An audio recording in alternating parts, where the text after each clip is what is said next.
नमस्कार मित्रांनो, ॲग्रिकॉस सबका बॉस या चॅनलवरती परत एकदा आपल्या सर्वांचं स्वागत आहे.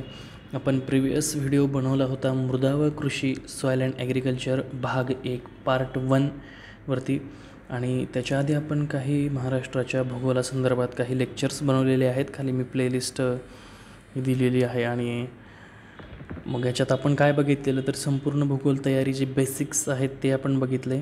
त्यानंतर काही ट्रिक्स दिलेल्या आहेत ज्या 100% लक्षात राहतील अशा ट्रिक्स आहेत, आणि मजेदार ट्रिक्स आहेत.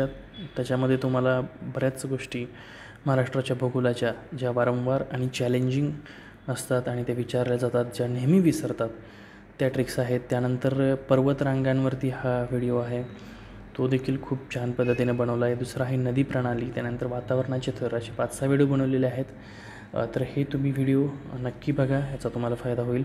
मृदा व कृषीमध्ये आपण मृदा हा टॉपिक पूर्ण केलेला होता आणि तुम्हाला सांगितलेलं की मी दुसरा जो टॉपिक आहे तो जो आहे तो कृषी, तो आपण बनवणार आहोत.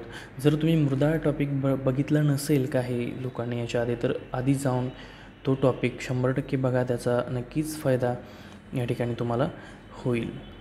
तर हा मृदा टॉपिकमध्ये आपण बरेच काही घटक आपण बघितलेले होते. तर आत्ता आपण डायरेक्ट जी सुरुवात आहे ती करणार आहोत.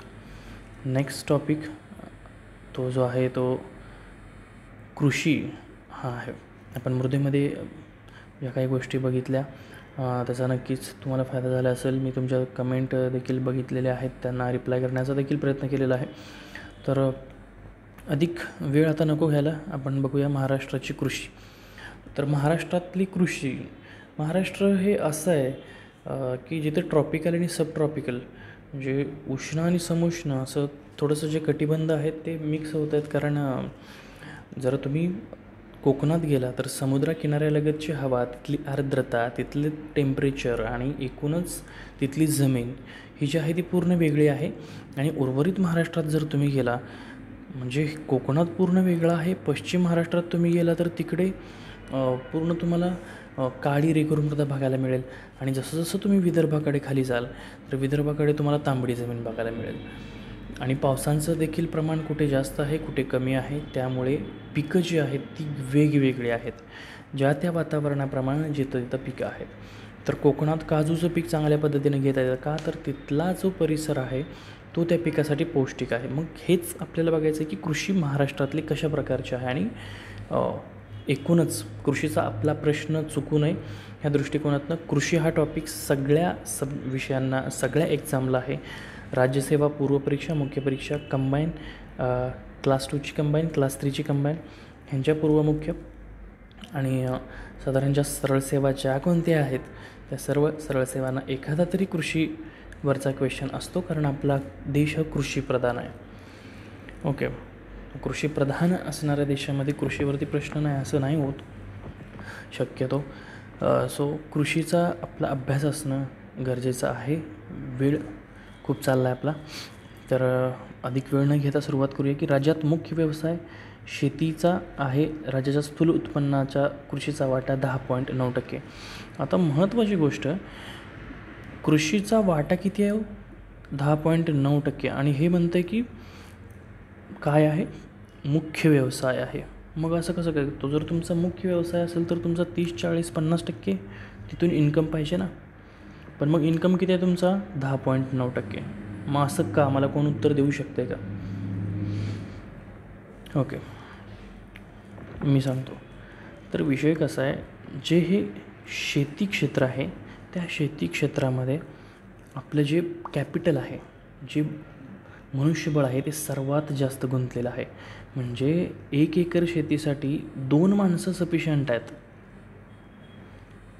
एका एकरासाठी आम्हाला 2च लागणार आहेत, पण आपल्यात किती असतात? 5-6 एवढी लोकं आपण तिथं गरज नसताना तिथं असतो. हा जो अतिरिक्त भार आहे, ह्या भारामुळं जो का आहे शेती, त्या शेती घटकाला जास्त आपण व्हॅल्यू देतो. का? तर तिथं एम्प्लॉयमेंट जनरेशन होते, तिथं नोकऱ्या मिळतात किंवा तिथं काम मिळतं आणि त्याच्यामुळे आपली अर्थव्यवस्था चालू असते. म्हणून भारताची अर्थव्यवस्थाचा कणा शेती याला म्हटलं जातं. तिथून जरी उत्पन्न जास्त मिळत नसलं तर तिथून अनेक लोकांची पोटं भरतात. आणि लॉकडाऊनमध्ये बघितलं असेल मी म्हणणाऱ्या सर्व कंपन्या IT असू देत किंवा ज्यांना आजपर्यंत वाटत होतं की आमच्या बळावरती देश चालतो आहे, असे सर्वजण घरात 4 भिंतीच्या आत होते. माझा एकटा शेतकरी असा होता की जो बांधावरती जाऊन काम करत होता आणि त्याच्यामुळे ह्या लोकांना 4 भिंतीच्या आत बसून जाग्याला घरपोच जेवण मिळत होता किंवा पालेभाज्या मिळत होत्या. तर कृषीची कधीच तुलना कोणत्याही इतर क्षेत्राबरोबर होत नाही, कारण हा एक अभिमान आहे, हा एक स्वाभिमान आहे. आणि मुळात मातीशी नातं असणं ही खूप मोठी गोष्ट असते, जी आपल्याला कृषीतून शिकायला मिळते. ओके, तर 2011ची जी जनगणना झालेली त्याच्यामध्ये कृषी व संलग्न क्षेत्राचा जो रोजगारात वाटा आहे बघा, मी आत्ताच सांगितलं की तो 52% आहे. म्हणजे रोजगार तुम्ही 52% प्रोव्हाइड करताय, तुमचं उत्पन्न 10%च आहे. नो प्रॉब्लेम, आम्ही लोकांना जगवतो आहे, हा एक आपला स्वाभिमान आहे. ओके, महाराष्ट्रात एकूण शेतीपैकी 56%पेक्षा जास्त क्षेत्र केवळ निव्वळ लागवडीखाली आहे. त्यानुसार महाराष्ट्राचा दुसरा जो आहे तो क्रमांक लागतो. क्षेत्र फक्त 56% आहे आपल्याकडे. भारतातील ऊस क्षेत्राच्या 33% क्षेत्र महाराष्ट्रात आहे व त्यातून देशाची 37% साखर उत्पादित होते. क्षेत्र 33% पण आपण त्याच्यापेक्षा जास्त 4% साखर काढतो आहे. 37% आपण उत्पादनाच्या बाबतीत आपण क्षेत्रापेक्षा थोडंसं पुढे आहोत. निवड पेरणीखाली सुमारे 70% किंवा 70% क्षेत्रात खरीप, 30% क्षेत्रात रब्बी पिके घेतली जातात. तर खरीप पिकं आपल्याकडे जास्त घेतली जातात आणि रब्बी पिकं 30% घेतली जातात. ओके, हे खूप महत्त्वाचं आहे मित्रांनो, नोट डाऊन केलं तरी चालेल. महाराष्ट्र 2011च्या जनगणनेनुसार ग्रामीण भागात जे आहे 55% लोकसंख्या राहते. त्यापैकी 85% लोकसंख्येची उपजीविका शेतीवर अवलंबून आहे. जी लोक माझ्यासारखे खेड्यात राहिलेले आहेत त्यांना माहिती असेल की आपल्या इकडे सगळे उठलं की शेतात जातात. तर 55% लोकसंख्या महाराष्ट्रात जे आहे खेड्यात राहते आणि त्या 55% लोकांपैकी 85% लोक जे आहे ते शेतात जातात. 15% लोक नोकरी किंवा इतर व्यवसायात गुंतलेले आहेत. तर हंगामी ऋतू लागणारे पीक कोणतं आहे बघा, खरीप जून ते सप्टेंबर पावसाळा असतो. आणि कोणतं पीक यात घेतलं जातं तर तांदूळ, ज्वारी, कापूस, बाजरी, उडीद, तूर. खरीप ज्याला आपण म्हणतो तो आहे पावसाळा ऋतू असतो आणि जून ते सप्टेंबर ह्या दरम्यान जे आहे खरीप पीक घेतलं जातं. रब्बी म्हणजेच थंडीचं पीक आपण म्हणतो, हिवाळा असतो त्यावेळी आणि ऑक्टोबर ते फेब्रुवारीपर्यंत. गहू, हरभरा आणि ज्वारी ही थंडीतली आणि रब्बीची पिकं आहेत. लक्षात ठेवा, गहू बऱ्याच जणांना माहिती असतो, हरभरा माहिती असतो, ज्वारी हे देखील रब्बी पीक आहे. खरीप देखील ज्वारी लावली जाते. ओके, तर मग कुठल्या भागात खरीप ज्वारी लावली जाते आणि कुठल्या भागात रब्बी ज्वारी लावली जाते हे देखील बघणं तेवढंच गरजेचं आहे. तर जायद जो आहे, ज्याला उन्हाळा म्हणतो आपण, मार्च ते मेपर्यंतचा, त्या ठिकाणी मग उन्हाळ्यात कोणती लावली जातात, सूर्यफूल, भुईमूग, पपई, कलिंगड, टरबूज, खरबूज. अशा प्रकारे ह्या उन्हाळ्यात देखील काही पिकं जी आहेत ती लावली जातात. तर महाराष्ट्रात जे काही पिकं आपण लावतो तर ते पिकांचे प्रकार किती आहेत, कशा कशा प्रकारचे पिकं. तर पहिलं आहे नगदी पिकं, त्यानंतर आहे फळबाग शेती. नगदी पिकांमध्ये जिथं आपण ज्याला कॅश क्रॉप म्हणतो ती आहेत आणि फळबागांमध्ये डाळिंब असेल, द्राक्षे असेल, जी काही फळं आहेत ती सगळे आपण फळं त्या गणनेमध्ये करू शकतो. तर मग आता महाराष्ट्रातल्या प्रसिद्ध बाजारपेठा कोणत्या आहेत आणि कोणत्या ठिकाणी काय जास्त पिकतं आणि खपतं हे महत्त्वाचं आहे. याच्याशी रिलेटेड अजून एक गोष्ट आहे जी करंट अफेअरमध्ये असते आपल्याला, त्याला GI म्हणतो, कदाचित तुम्हाला माहीत असेल. जिओग्राफिकल इंडिकेशन म्हणजेच एखादी गोष्ट ज्या भागात पिकते तर त्या भागाचा त्याला टॅग मिळतो. म्हणजे आमच्या सोलापूरमध्ये डाळिंब जास्त प्रमाणात पिकतं, सांगोला, पंढरपूर भागात, माळशिरस भागात, ह्या 2-3 तालुक्यामध्ये. तर त्याला GI टॅग मिळाला की सोलापूरचं डाळिंब. जशी कोल्हापूरची चप्पल आहे, सोलापूरची चादर आहे, जळगावची केळी आहेत, अशा प्रत्येक, नागपूरची संत्री आहेत, अशा प्रत्येक गोष्टींना तिथला GI टॅग मिळतो. ह्या GI टॅगचा फायदा काय होतो तर ज्यावेळी आपला माल इंटरनॅशनल बाजारपेठेत जातो त्यावेळी त्याला GI टॅग असेल तर त्याला किंमत आणि मागणी जास्त असते आणि त्याच्यामुळे आपल्याला पेआउट जास्त मिळतो आणि तो पैसा आपल्या देशात जास्ती प्रमाणात येतो. त्यामुळे GI इंडिकेशन हे खूप महत्त्वाचं आहे.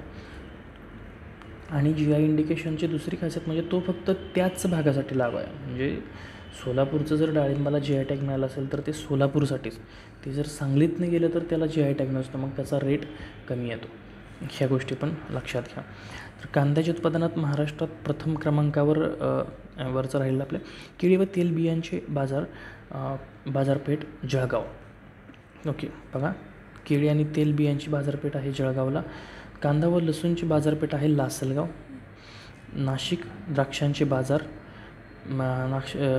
लासलगाव नाशिकमध्ये. त्यानंतर द्राक्षांची बाजारपेठ आहे ही पण नाशिकमध्ये. बटाट्याची आहे बाजारपेठ इंदापूरमध्ये. बघा, बटाट्याची बाजारपेठ इंदापूरमध्ये आहे, हे मी फर्स्ट टाईमच वाचतो आहे.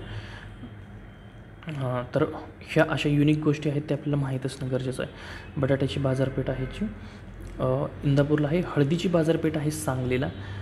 डाळिंबाची बाजारपेठ आहे सांगोला. ओके, सांगोला सोलापूर म्हणू शकता आपण. मिरचीची बाजारपेठ आहे कोल्हापूर, कोल्हापुरी लवंगी मिरची. ओके, कापसाची बाजारपेठ आहे अकोला.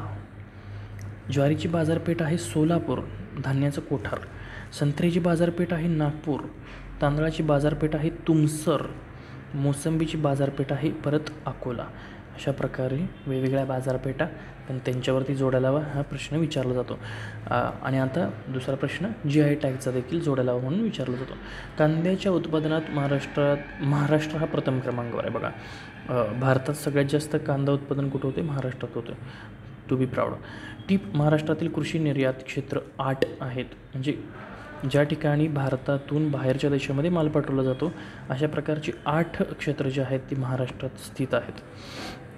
त्यानंतर फुले, पुणे, नाशिक आणि कोल्हापूर बाजारपेठ आहे. त्यानंतर महाराष्ट्राची जी कृषी विद्यापीठ आहेत त्याच्यावरती बऱ्याचदा जोड्या लावायला प्रश्न विचारलेला आहे राज्यसेवेला देखील, की कोणतं विद्यापीठ कधी स्थापन झालं, स्थापना वर्ष आणि विद्यापीठाचं नाव.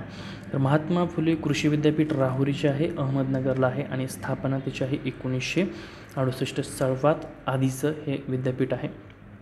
संशोधन विषय ऊस, ज्वारी, गहू, म्हणजे हे पठारावरती आहे, पश्चिम महाराष्ट्रात आहे, तर तिथलीच पिकं इथं संशोधनासाठी आहेत. त्यानंतर पंजाबराव देशमुख कृषी विद्यापीठ अकोला, याची स्थापना आहे 1969. MPKV राहुरीची, महात्मा फुलेची. पंजाबराव देशमुख जे आहे 69ला, आणि इथं हे आहे विदर्भामध्ये, त्यामुळे इकडे कापूस, डाळी, तेलबिया आणि गहू यांचं संशोधन होतं. तिसरं आहे 1972ला.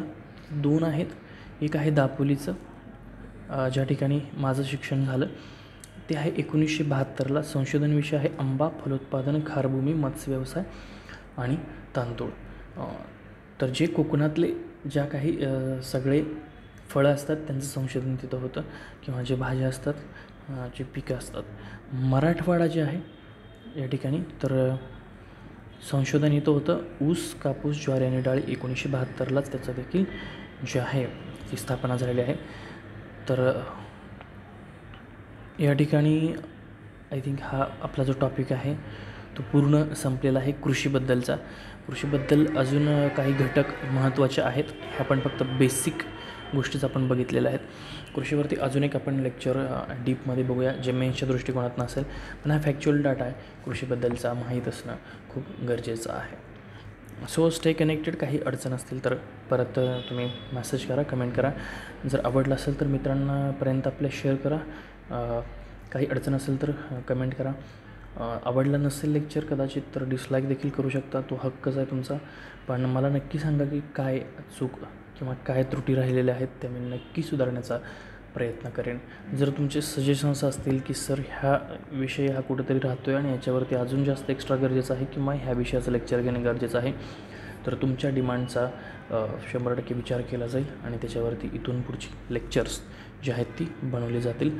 Stay connected, be safe, mask वापरा, सॅनिटायझर वापरा, गर्दीत जाऊ नका आणि मस्त निवांत अभ्यास करत राहा. All the best.